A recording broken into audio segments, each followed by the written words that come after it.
आप सबको प्रभु यीशु मसीह के नाम में जय मसीह की। दोस्तों, क्या आपने कभी अपने प्रियजनों की, जो इस दुनिया में नहीं है, जो इस दुनिया से पलायन कर चुके हैं, जिनकी मृत्यु हो चुकी है, क्या उनकी आत्माओं को कभी देखा है? यदि हाँ, तो ये वीडियो आप लोगों के लिए है। ऐसे बहुत से लोग हैं जो ये दावा करते हैं कि उन्होंने सपने में अपने किसी प्रियजन को देखा। बहुत से ऐसे लोग भी हैं जो ये दावा करते हैं कि उन्होंने साक्षात अपने उस प्रियजन को, जो अब इस दुनिया में नहीं है, उनकी आत्मा को देखा और उससे बातें भी की। तो क्या कभी आपके मन में ये सवाल आया कि क्या ऐसा वास्तव में हो सकता है? क्या हम अपने किसी प्रियजन की, जो इस दुनिया में नहीं है, उसकी आत्मा को देख सकते हैं? क्या हम अपने सपनों में उसको देख सकते हैं, उससे बातें कर सकते हैं? कभी कभी लोग ऐसा बोलते हैं कि हमको हमारे इस प्रियजन ने हमें सपने में दिखकर हमको इस बात के विषय में चेतावनी दी, या हमारे इस प्रियजन की आत्मा को हमने देखा और उसने हमें किसी बात के विषय में चिताया है, आगाह किया है। तो दोस्तों, ये सब बातें जब होती है तो आप इसके बारे में क्या सोचते हैं? आपका क्या विचार है इन सारी बातों के विषय में? आइए हम लोग परमेश्वर के वचन से कुछ एक बातों को समझते हैं जो परमेश्वर इस विषय में हमको समझाना चाहते हैं। बाइबल हमें इस प्रकार से बताती है कि जो भी व्यक्ति मरता है, चाहे वह मसीह में हो चाहे गैर मसीह में हो, वह मरता नहीं है लेकिन सो जाता है। आइए मैं आपको बाइबल की कुछ आयत बताता हूँ जहाँ पर हमें यह बताया गया है कि मृत्यु जो है वो एक नींद के प्रकार है। अर्थात जब कोई भी व्यक्ति मरता है तो वो एक गहरी नींद में चले जाता है, तब तक जब तक प्रभु यीशु मसीह का द्वितीय आगमन ना हो। अर्थात पुनरुत्थान के दिन तक वो व्यक्ति अचेत अवस्था में चले जाता है। भजन संहिता की पुस्तक और उसके 13 अध्याय के 3 वचन में लिखा हुआ है, हे मेरे परमेश्वर यहोवा, मेरी ओर ध्यान दे और मुझे उत्तर दे, मेरी आंखों में ज्योति आने दे, नहीं तो मुझे मृत्यु की नींद आ जाएगी। यहाँ पर दाऊद के शब्दों के ऊपर गौर करें। दाऊद कहता है इस प्रकार से, मेरी आंखों में ज्योति आने दे, नहीं तो मुझे मृत्यु की नींद आ जाएगी। यहाँ पर दाऊद ने मृत्यु को एक नींद के रूप में प्रकट किया है। अब मैं एक और वचन आप लोगों के लिए पढ़ना चाहता हूँ, दानियल नबी की पुस्तक और उसके 12 अध्याय के 2 वचन को जरा ध्यान से सुनिएगा। लिखा है, दानियल नबी कहते हैं, जो भूमि के नीचे सोए रहेंगे।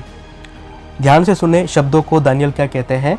जो भूमि के नीचे सोए रहेंगे उनमें से बहुत से लोग जाग उठेंगे, कितने तो सदा के जीवन के लिए और कितने अपनी नाम धराई और सदा तक अत्यंत खिनौने ठहरने के लिए।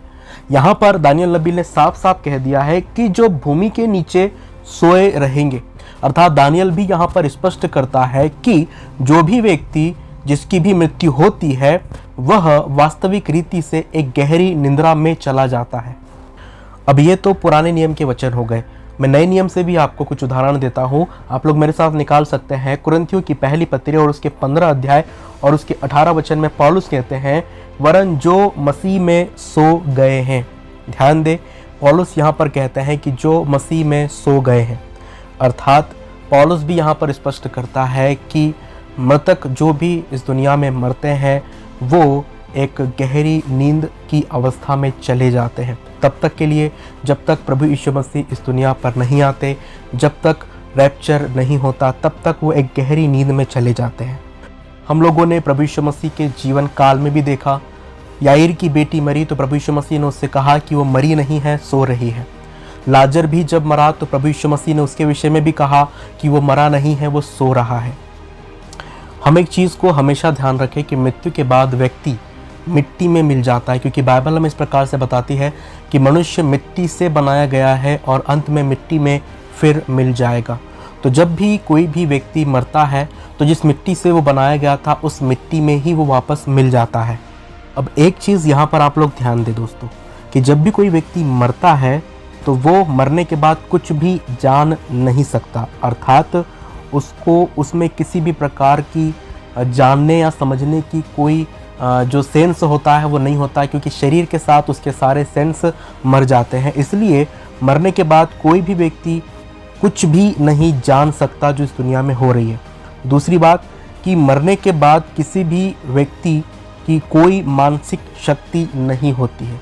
आप लोग समझ रहे हैं, मरने के बाद हमारी सारी जो मानसिक शक्ति है वो भी समाप्त हो जाती है, क्योंकि हमारा शरीर जब मिट्टी में मिल जाता है, मिट्टी में जब उसको कीड़े लग जाते हैं या जिनके शरीरों को जलाया जाता है, जिस भी तरीके से शरीर नाश होता है, तो उसके साथ साथ उसकी मानसिक चेतनाएं भी पूरी तरीके से समाप्त हो जाती है। पृथ्वी पर करने के लिए उनके पास कुछ भी नहीं रहता है। वो जहाँ भी है उस समय तक प्रतीक्षा करते रहते हैं जब तक रैप्चर ना हो, जब तक प्रभु यीशु मसीह का द्वितीय आगमन ना हो। क्योंकि परमेश्वर का वचन हमें इस प्रकार से बताता है कि दुनिया के अंत में जितने लोग सोए हुए हैं, जितने लोगों ने इस पृथ्वी पर जन्म लिया और जो मर गए, वो सब प्रभु यीशु मसीह के दिन जाग उठेंगे।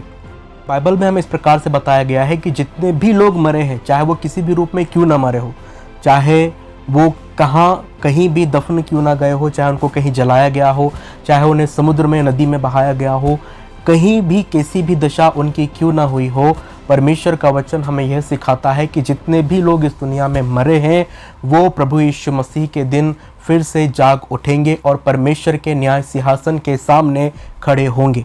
तो अब सवाल ये उठता है कि जो आत्माएं इस दुनिया में दिखाई देती है, जिसे लोग कहते हैं कि ये मेरे प्रियजन की आत्मा है, जिसे मैंने देखा है, जो मेरे सपने में मुझे दिखाई दी है, वास्तव में वो क्या है? मैं आपको बताना चाहता हूं दोस्तों कि वो शैतान और उसकी आत्माओं के अलावा कुछ भी नहीं है। क्योंकि बाइबल में इस बात को हम लोग स्पष्ट रीति से जानते हैं।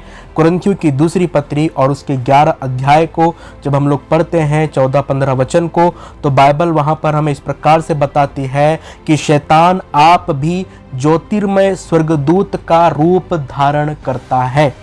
बाइबल में यहाँ पर हमें स्पष्ट बताया गया है कि शैतान, इविल, जिसे दुष्ट, भरमाने वाला, धोखेबाज कहते हैं, जिसे हम झूठा कहते हैं, वो आप भी ज्योतिर्मय स्वर्गदूतों का रूप धारण करता है।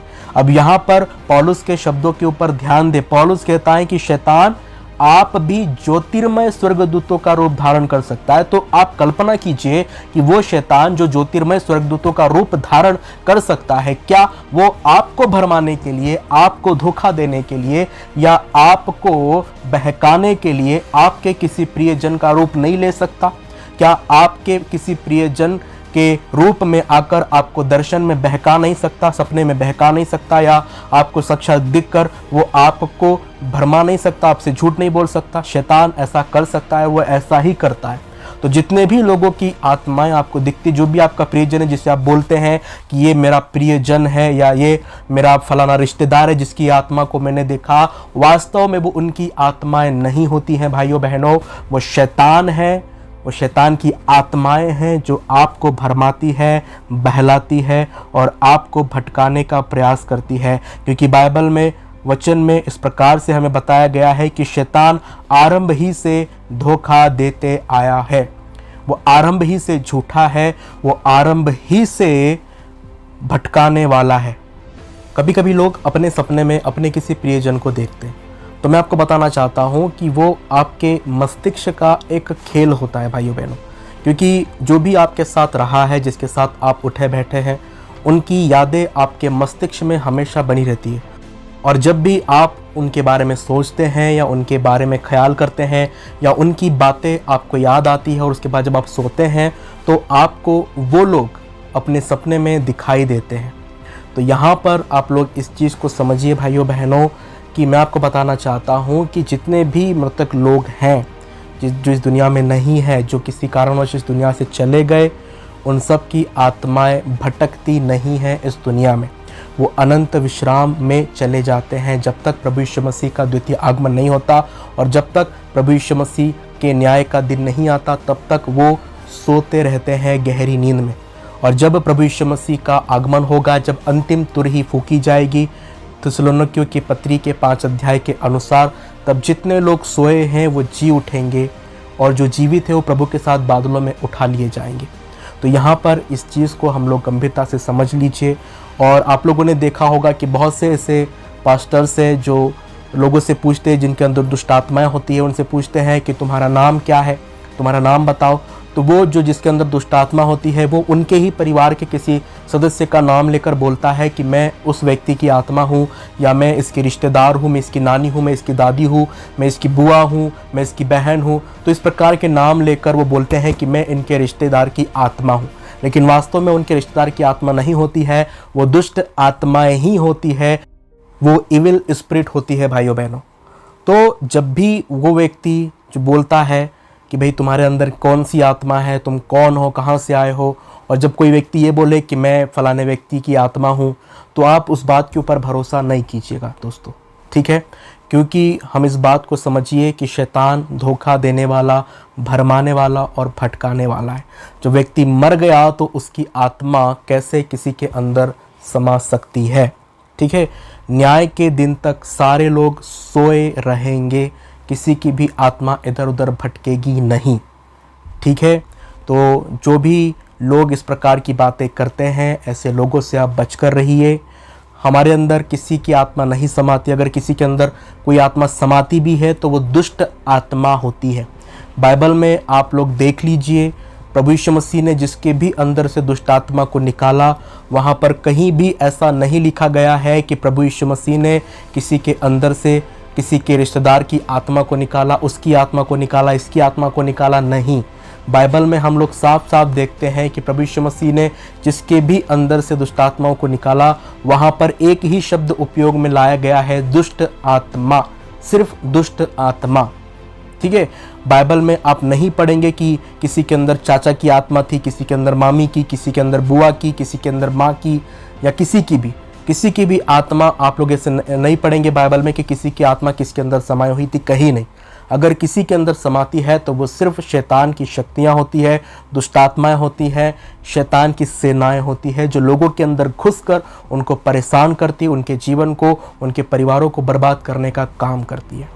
तो जब भी आपके सामने ये सवाल आए तो एक बात आप लोग समझ लीजिए भाइयों बहनों, कि जो भी व्यक्ति है उनके अंदर किसी की आत्माएं नहीं समाती है, वो दुष्ट आत्माएं ही होती है जो उनके अंदर घुसकर उनको परेशान करती है और उनको भ्रमित करती है, उनके परिवार को बर्बाद करती है, ठीक है। एक बार मैं फिर से आपसे कहता हूँ कि जब हम भी मरेंगे तो हमारी आत्माएं भटकेगी नहीं, चाहे वो मसीह का हो चाहे गैर मसीह का हो। जब कोई भी व्यक्ति मरता है तो उसकी आत्माएं भटकती नहीं हैं, वो हमेशा के लिए सो जाते हैं, और उस समय तक के लिए सो जाते हैं जब तक प्रभु यीशु मसीह का आगमन न हो, जब तक न्याय का दिन न आए, तब तक वो सोते ही रहेंगे। और जैसे ही अंतिम तुरही फूकी जाएगी, तब वो तमाम लोग जो सोए हुए हैं, चाहे वो कहीं पर भी मरे हो, चाहे एक्सीडेंट में मरे हो, चाहे समुद्र में मरे हो, चाहे भूमि के अंदर जाके मरे हो, कहीं पर भी मरे हो, वो सब लोग न्याय के दिन जी उठेंगे, उनकी आंखें खुलेगी और वो स्वर्गीय सिंहासन के सम्मुख खड़े होंगे अपना अपना हिसाब देने के लिए। तब तक के लिए वो उस अनंत नींद में सोते रहेंगे, ठीक है। मैं विश्वास करता हूँ कि इस वीडियो के द्वारा ये जानकारी आपको पसंद आई होगी। अगर ये वीडियो अच्छा लगा है तो ज़रूर इस वीडियो को लाइक कीजिए। ऐसे ही और वीडियो के लिए हमारे चैनल को ज़रूर सब्सक्राइब कीजिए, ताकि आने वाले समय में ऐसे ही वीडियो हम लोग आप लोगों के लिए लेकर आ सके। आप सबको जय मसीह की।